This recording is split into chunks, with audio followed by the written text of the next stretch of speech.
Hello students, today we are going to learn the first lesson of prose from your book Flamingo, the last lesson by Alphonse Daudet. In this lesson, we are going to see about the author, setting of the story, map of Europe and France, characters of the story, theme of the story, summary of the lesson, moral or message of the lesson. About the author, Alphonse Daudet. He was born in 1840 and died in 1897.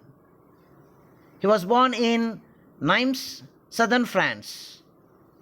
He had a fairly depressing boyhood, primarily due to his father, a silk manufacturer.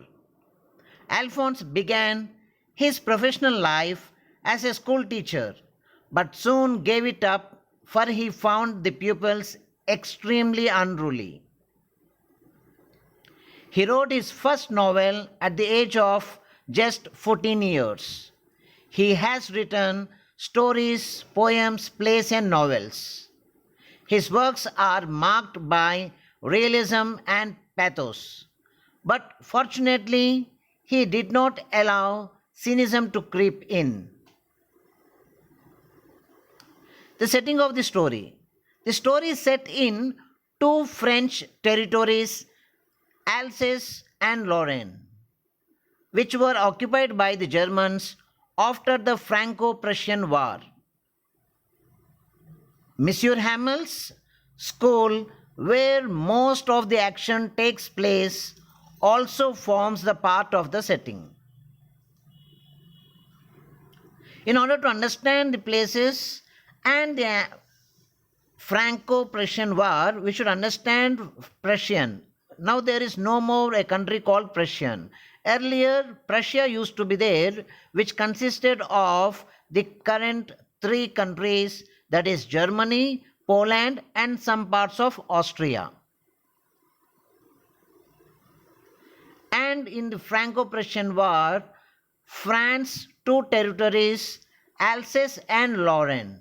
These two territories were occupied by Germany. And our narrator and the setting of the story is in this territory of France, that is Alsace, and there is also reference to another territory, Lorraine. Characters and places. The main important character is of France. He is the narrator of the story also. He is a school student. M. Hamel, that is Monsieur Hamel, as he is called, as Mr. is called in French as Monsieur. Monsieur Hamel is a teacher of French language. Watcher, who is a blacksmith. Old Hauser, an elderly villager, and sister of Monsieur Hamel. Her role is very minimal, wherein she packs up the luggage of Monsieur Hamel in order to leave from France. The places are the school wherein Monsieur Hamel teaches and France learns, and the classroom, which consists of some students and some elderly people of the village. The main character, France. Little Franz was a student of a school in Alsace. Monsieur Hamel was a schoolmaster. Franz was not a brilliant student. He didn't prepare his lesson on participles. When he was asked to recite, he got mixed up and confused. He was always in dread of the great ruler that Monsieur Hamel kept under his arm. Franz knew how cranky Monsieur Hamel was, as he usually beats him for not performing well. However, Franz had to change his opinion about Monsieur Hamel. An order had come from Berlin. German language was imposed on the people in Alsace. When he came to know that it was the last lesson of Monsieur Hamel, his ways about him changed. He began to respect him. Monsieur Hamel had spent 40 years in the same school. Franz felt sorry that he had neglected learning French. He shared Monsieur Hamel's views about French. He was the most, he- as per Monsieur Hamel, French was the most beautiful language in the world. Franz listened to Monsieur Hamel's last lesson with rapt attention and respect. Monsieur Hamel, the next character. He is presented in the mold of a traditional schoolmaster. He always kept his terrible ruler under his arm. Monsieur Hamel was a hard taskmaster. We see the other side of Monsieur Hamel's character after the order from Berlin came. He was a transformed person now. He became extra soft and gentle towards his students. He didn't scold Franz for coming late, nor did he use his ruler when Franz got mixed up and confused. He declared that it was his last lesson in French. Monsieur Hamel was highly respected both by his students and the village elders. He had completed 40 years in the same school. The village elders came to pay their respect to such a grand teacher. Monsieur Hamel loved France and French from the core of his heart. He considered French as the most beautiful language in the world. He asked the people to guard it among themselves and never to forget it. The other minor characters are Watcher, a blacksmith in a village in the French region of Alsace-Lorraine. As he hurries to school, the narrator, Franz, passes Watcher standing in front of the town hall bulletin board. Watcher tells him not to go so fast, and Franz thinks the blacksmith is making fun of him. The other character is Hauser. Hauser is an older gentleman Franz recognizes from the village. He is surprised to see the old man sitting on the benches in the back of the schoolroom alongside the also unexpected sight of several other adults, including the former mayor and former postmaster. By the end of the story, Hauser is in tears as he helps the younger students learn their letters using his old French primer. Theme. The theme of the story is negligence of people towards their own language, which we often see nowadays. The proverb, familiarity breeds contempt, gets justified in the story. Through the central characters, Franz and Monsieur Hamel, Franz, the narrator, tells us how the children, parents, and even at times the teacher neglected their language. They happen to realize it only when the order comes from Berlin that only German is to be taught in the schools of Alsace and Lorraine. Thus, finally, it involves the feeling of linguistic chauvinism. Chauvinism is a devotion for or against something just based on what you feel, not necessarily what you may know.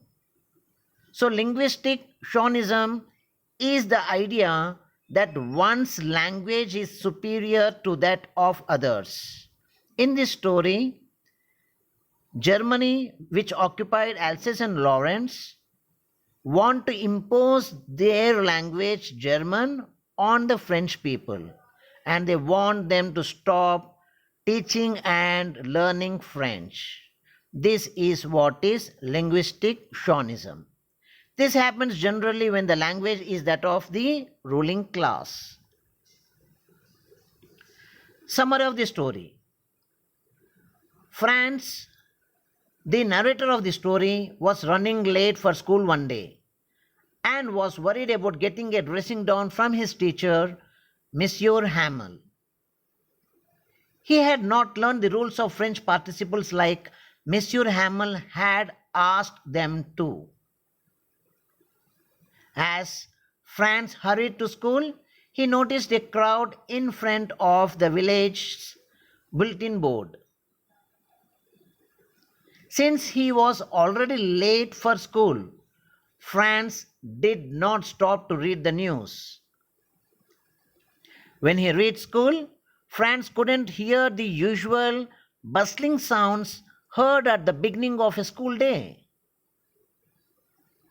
The stillness worried Franz even more, as he had hoped to slip in unnoticed in the commotion.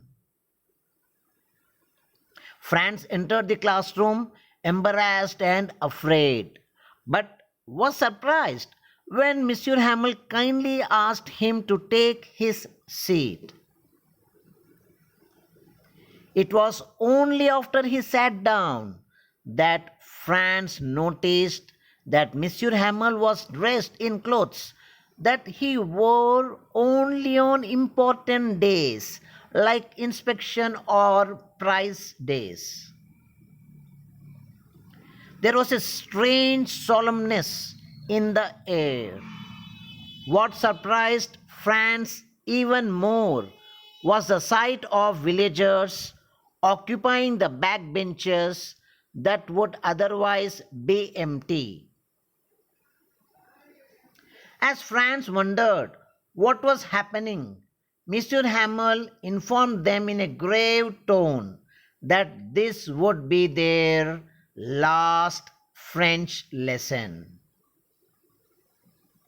Since Germany took over Alsace and Lorraine after the war, it had been ordered that only German would be taught in schools. Franz was shocked by the announcement and realized why the atmosphere was so serious that day.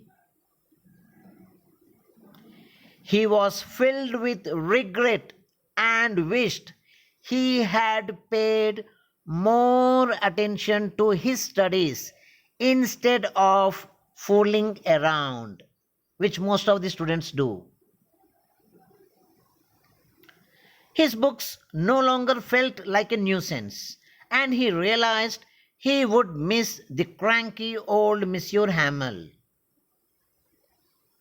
Then he heard his name being called out for recitation. Completely unprepared, Franz made several errors as soon as he began and stood there feeling terribly ashamed. Again, instead of scolding Franz, Monsieur Hamel spoke about the general tendency in the village to put off learning. The Prussians could now mock them for not knowing to speak and write their own language. Monsieur Hamel went on to say how it was not just Franz's fault. Franz's parents were guilty too, for they preferred that he work on a farm or at a mill than attend school. Monsieur Hamel confessed that he himself acted irresponsibly when he gave students holidays so that he could go for fishing. Monsieur Hamel then spoke about how French was the most clear and logical language and how they must guard the language. By doing so, they could have retained at least one part of their freedom. While they continued with the lessons for the day, Franz found himself paying attention to every word that Monsieur Hamel uttered. Monsieur Hamel, too, taught with a zeal like never before. At one point, Franz looked up from his work and saw Monsieur Hamel gazing at everything as if he was trying to take a mental photograph of everything he could see. It was a deeply emotional moment for Monsieur Hamel to leave behind 40 years of hard work. Even the villagers seemed to be overcome with emotion. Finally, when the lesson ended, Monsieur Hamel stood up to speak, but words were stuck in his throat. He only managed to write "We love France" on the blackboard and dismissed the class with a wave of his hand. "Vive la France" means "Long live France." This was the end of the summary. Now let us see the moral or message of the lesson. The lesson mainly deals with linguistic chauvinism. Chauvinism or linguistic chauvinism refers to the imposition of one language on others or other languages. Language is considered to be the cultural identity of the people who use it. The language is the pride of the country as it defines the cultural history. Any country's cultural history is embedded in the language of that country. That is the reason the moral or the author what he wants to give a message to everyone is everyone should safeguard the language and the cultural identity of their nation.